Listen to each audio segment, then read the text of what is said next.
What's up, everyone? Thralls Metal here once again. I'm Necrotic Nick. I'm Jammin Jon. I'm Shredlord. And we have an album review for you. So, one of the ones we had our eyes on for the week of the 25th of June was the newest offering from Pestilence, Exitivm.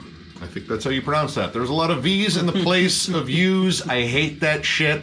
But I just changed it around in my notes so I don't sound like an asshole. I'll go ahead and sound like an asshole. I didn't change the spelling. I also didn't change it. It's terrible, So whatever. guys. I'm too old to learn a second language. This comes out on Agonia Records. This band formed in 1986 in the Netherlands. Been one of the old school death metal bands that pretty much came from across the pond. I think definitely heavily influenced by Death and Morbid Angel and all that stuff. And this is their 9th studio album, first one on Agonia. And this band has had kind of a rocky history, lots of breakups, reformations. The guitarist and frontman Patrick Mamelli is the lone original member, and this is pretty much him kicking off on a new label. And this is an interesting listen. Now, the first two actual songs in here were singles, but before we get to them, we have to get past a long intro. In Omnibus is 2 minutes and 45 seconds Of nothing. of sci-fi soundscapes, keys. The extended intro of Tales from the Crypt. With Godzilla. Yeah, which you don't really need because guess what? Most of these songs have a little bit of an intro to them anyway with keys. So the fact that there's this long intro already kind of bothered me. But the first two singles, Mors Propagationum and Deificus, both are pretty solid songs. Good lead-off songs. Has that thrashy bite that Pestilence has, the weird angular riffs, dissonance, odd uses of keys. But right away we kind of noticed something with the production. The production's very compressed. Tight. A lot. Not bad, but it's almost to the point of choking it to death. It is that clean. Yeah. It is like clean up after a murder scene clean. When you walk in and it's just obscenely clean. Oh, this dude's guilty. That clean. It's got a lot of bass and a lot of treble, and it's missing that crunch. Even the bass drum, while it sounds like it's got like a pretty decent punch to it, it's very clicky. Everything just, again, seems kind of wiped clean, and it kind of takes away from that whole organic human element. Which, granted, this music is, pretty intense and technical when it comes down to like the oddball riffing, which, Patrick is definitely known for. But with the production, I just feel like it feels too mechanical. It reminded me of like a mixture between, say, newer Gorod and the mix on that last Morbid Angel album. Just very tight. Yeah, kind of dry. It could have used a little warmth, a little analog. I mean, and even just like a touch, a pinch of it, I understand wanting that super tight production, but like this borderlines on maybe going a little crazy.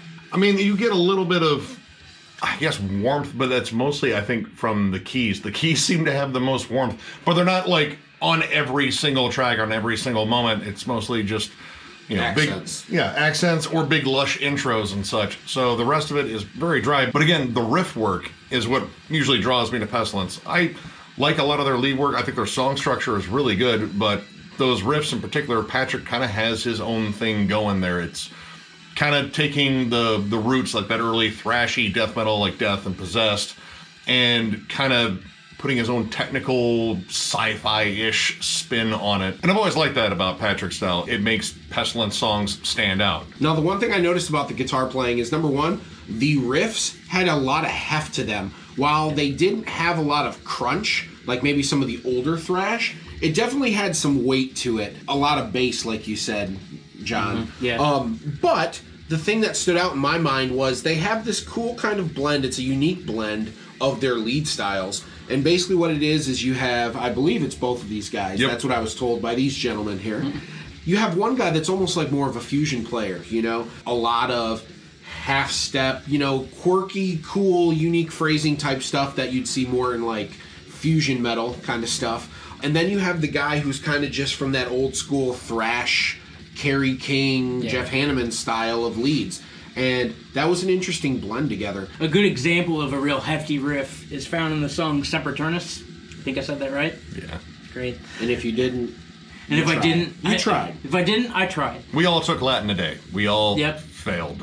That opener riff, and it's one of the first songs that appears with no sci-fi noises in the beginning too. They just kind of jump straight into this one. The opener riff reminded me a lot of like Hate Eternal. Yeah. That kind of heft. It's this like descending sound. It sounds nice and evil.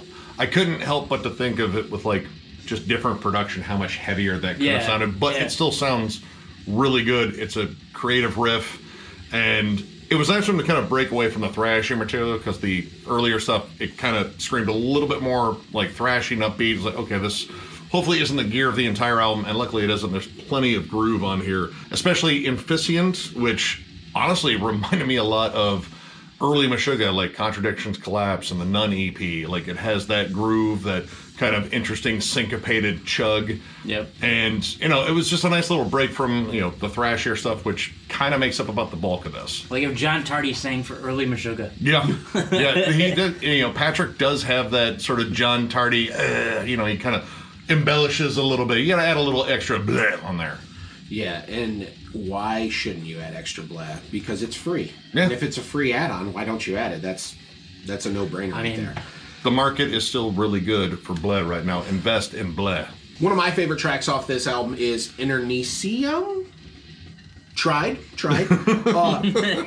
It started off with this kind of like machines fucking in the background, like machine porno, you know, just that heavy dry machinery banging in the background. One of many kind of just obscure type intros that would find itself on this album, but after that, it was just a lot of great fucking riffs after great riffs. Dude. This song is a one-way ticket to Riff USA, and I wanted to ride again. I'll probably listen to this again, just so I can take another ride. Technically, it would be Riff Netherlands, or however you say riff in Dutch. Yeah. Nether Okay. riff. Riffland, Netherlands. Riffs. Never Riffs. Ooh. Is it Nether Riffs? Is it riff, but it's spelled with a V? Yeah. Sure, yeah, Oh, why because does it have to everything be is so- substituted No, with it's a- terrible. Don't do R-I-F-F-E-S. that. But aside from all that, it's a super solid song. It is filled with maybe some of my favorite, if not some of the most impressive riffs on the album. And once again, you have that dynamic of the fusion lead meets the thrashy lead. And it was the cherry on top. Great ass song. Even though I can't say it, doesn't mean it's not good. Now, bring up the intro stuff. Okay, I bitched about the opening intro. It's long. Now, here's the thing. Most of these songs have an intro bit on it. Now, generally, I don't have a problem with that, but it kind of has like a samey feel from each intro to each intro. And there is also an outro, Personas Mortem, that is 2 minutes more of stuff. And that one is kind of odd because it really doesn't fit the theme. There's like the sci-fi stuff just quits and you get like crickets, crows, and bugs and shit. I don't know why all of this extra stuff is on here. Like, I like the keys added on in the songs as accents. I think that is actually really cool because they have a really interesting sound. Yeah, when they accent them, it's eerie. There's like they hit like the harmonies on the riffs when they accent them, so it's cool. Yeah, the Sempiternus riff, like, it has a descending keyboard part to it. That's really cool. Now, when it comes on all the intro stuff, factoring this out, this is about 39 minutes long. This entire album. You have about 5 minutes or so in the intro and outro, and then you have all this time on intros on other songs, and that is almost like 7 minutes of material there, like totaling together, because some of those intros kind of go on for a while. It just gets to be a bit much, and it really doesn't add much to it. The only thing it reminded me of was like, man, those old school Fear Factory intros on Demanufacture were pretty damn cool. Yeah. Yep. But it doesn't necessarily work all the time here. Like, maybe Space Mountain, just a couple of songs with an intro in there. Or just ditch the intro and outro altogether. To me, it felt like they could have taken all 12. How many is it without the intro? There's 12 tracks total. I think so, okay. almost all of them had an intro. You could probably take 5 of these songs, 6 of these songs, and expand them out. And take sections from... It almost felt like we had this discussion multiple times when we were listening to this album. It almost felt like we were getting small recorded sections of a song and then it just drops out. Yep. Yeah. And I don't know if that was done on purpose or not, but to me the logical thing is, and I'm not that logical, would be to maybe expound upon some of the things that were really fucking working and maybe possibly combine certain things, because you can't tell me that they wouldn't be able to seamlessly transition some of these parts together with the other songs. I absolutely know that to be the case. They could do it very easily and very well. So, once again, I don't know if it's like this was their creative vision or it's subliminally what they wanted to do, but that was just my 2 cents on it. I get it. John and I were jamming Testimony of the Ancients. Amazing album. And it's pretty much them doing what they do well. And that progressive element, again, they let the songs breathe a little bit, made them a little bit longer. A lot of these tracks are barely over 3 minutes. Very short. And the way they end too, like some of them will end right after a lead section. Like it feels like they're incomplete. Yeah. Which is strange. And it happens on almost every song. There's not a song on this album that's over 3.5 minutes. Yeah, I think the longest song might be 3 minutes and 40 seconds. But the fact that you feel like you could merge some of these songs, like I thought Sempiternus and Immortuous, you could put those together because they both have some similar moments, and you could sort of just build around those moments and have one longer song that has a lot of cool movements and would hold your attention. Some of these songs are just short. They have a lot of cool riffs in them. I mean, I will never fault them on their riff work. Their riff work's almost always good. It's just, I feel like they're half ideas. I feel like they're not complete. And the whole pacing without there being a longer song on there that really showcases all the progressive elements that Pestilence has, it really hampers this listen. And then to add all those intros and stuff on top of what you already had, and not enough material, it's like, whoa, guy. And I also will say that if you're a fan of good guitar playing, you should definitely listen to this album. It does have a lot of good leads on it. If there's one critique I could possibly make on this album, it feels that sometimes the leads are just there as opposed to being constructed for what's going on behind in the song. And sometimes that works, sometimes it doesn't. It's up to the listener. But I think a solo can come across a lot better and be more well received if it's constructed in a way to where it's made to build off of the song and not just look what I can do. And even so, there wasn't much of look what I can do. It's really short. The leads were really short. We'd like to see what you can do. Please. Yeah, please. Continue. I know what you can do. I know what you can do. Because we jammed it earlier. Yeah. I mean, granted, this is Consuming Impulse, but that is also brilliant. I was hopeful. All right, that might have been the thing. Like, I was hopeful hearing the lead-off singles. They were good. They kind of reminded me of that older Pestilence sound. And I got a little bit of it, but it's a lot of just extra special effects, I guess. Like, I don't know. It feels like, a short movie bloated with a lot of CGI. I like the core of the movie, but all the extra stuff. And I was like, man, it really didn't need this. It needed more of, like, the heart. More of, like, what's great about it. So overall, I'm going to give this album a 3 out of 5. I think there is a lot of promise and a lot of great things to like about this album. There are some things that detract me from wanting to give it a higher score, which we've already discussed. But overall, it's produced well. The playing and execution is done right, and there's a lot of interesting things to listen to on here. So overall, 3 out of 5. I'm going to give it a 3 as well. They're good jams. They're all good jams. There wasn't really a bad song, especially riff-wise. There's still heft and chunk there. There's still things that make Pestilence great. The drum work was really solid, too. I like the fact that it's not overladen with blast beats and a bunch of crazy drumming. He mostly sticks to, like, a solid groove pattern, which is really cool. It's another good thing about this album. I would have liked to have seen maybe, some songs tacked onto the end of other songs. Just more. All in all, 3 stars. Good listen. Definitely go out and buy it. And buy a shirt. And hopefully these guys will tour too. I'm also going to go with a 3. I am a little let down, but it's still a good album. At the core, there's pretty much everything I like about Pestilence. All the cool death thrashy sort of proggy stuff in there. The riff construction's great.